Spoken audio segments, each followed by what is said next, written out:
provincial government ng Surigao del Norte nagpahigajon-dajon ng tubag human sa sunog sa Barangay Taf. Nagpadajon ang kusog paspas sa ng tinud-anay na pagtabang ng Provincial Government of Surigao del Norte pinaagi sa Provincial Disaster Risk Reduction and Management Office kon PDRRMO sanan ang Provincial Social Welfare and Development Office kon PHWDO ang pagkahuman sa dako na sunog ang nahitabo sa may Nueva Street sanan sa Pires Extension Barangay Taf ningatong siyudad sa Surigao. Diin kagahapon Nobyembre 25 ning tuig 2025 base sa inisyal na datos gikan sa LGU DROMIC ang situational report number 7 mikabat ini sa 147 ka pamilya 540 ka individuals ang naapektuhan sa insidente. Diin sa 60 ka balay ang totally damaged sanan isa ini ang partially damaged.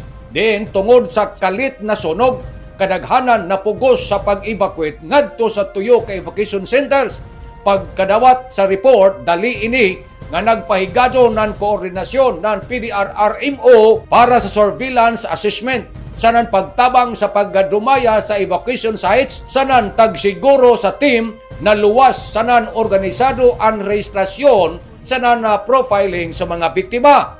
Samtang ang PHWDO kaabag ang City Social Welfare Development Office sanan barangay officials nagpadayon sa pag-validate sa mga apektado na pamilya, nagbahin-bahin sa modular tent sanan nagplano para sa dugang food sanan non-food assistance para matubag ang panginahanglan sa displaced families. Ang 136 ka pamilya kon 499 ka mga tao kasamtangan na nagapasilong kuman sa Nueva Gym.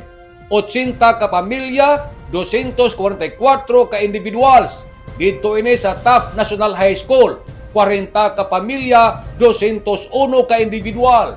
Sa Mariano Espina Memorial Central Elementary School, 16 ka pamilya, 54 ka individual, samtang 11 ka pamilya o 41 ka tao ang nagpabilin sa bayay sa ilang mga paryente.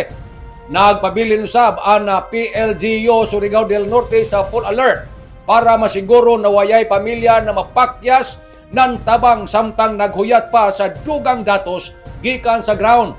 Padayon sab ang assessment para sa sunod na bahin sa paghatag ng ayuda. Ang probinsya nagpabilin na nakigtinabangay sa LGU Surigao City para matubag ang tanang gaps na humanitarian response sanan masiguro ang hapsay na pagdumaya sa mga evacuees hangtod sila nga makabalik sa normal na kahimtang. Nadukad gikan diri sa Kapitolyo ini si Mariciners Marcon Vlogs, Mario Kunali Simurlan Mulaong. Salamat, maradyaw na adlaw natong tanan.